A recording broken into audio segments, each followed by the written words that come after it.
Indonesia is now exploring the possibility of imposing a levy on ships that transit the Strait of Malacca, one of the world's busiest and most critical maritime routes. The Strait of Malacca, which connects the Indian and the Pacific Oceans, carries nearly 30 to 40% of the global trade and energy shipments.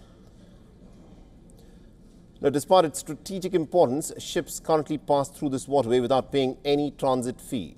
Indonesia argues that given its geographic advantage and control over a large portion of the strait, there could be scope to monetize this traffic, potentially in coordination with Malaysia and Singapore.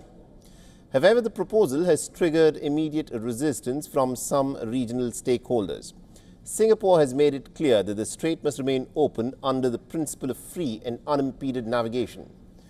The Strait of Malacca is governed by international maritime laws that guarantee the transit passage, making any unilateral move to impose tolls highly complex. Any such decision will require agreement as well as alignment with global shipping norms. Now, just like the Strait of Malacca, West Asia also has the oil choke points that includes the Strait of Hormuz that carries about 20% of the world's oil and LNG, the Suez Canal and also the Bab el-Mandeb Strait. Now, why are these waterways so significant? The Strait of Malacca carries up to 23.2 million barrels of oil every single day. On the other hand, about 20 million barrels of oil passes through the Strait of Hormuz.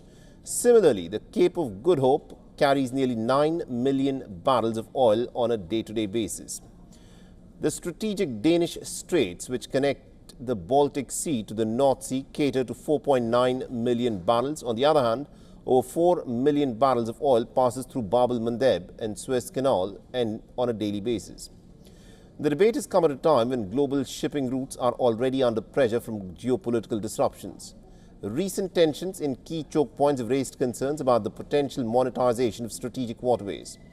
Iran's move to consider charging vessels in the Strait of Hormuz has added to these fears, with shipping executives warning of a broader precedent.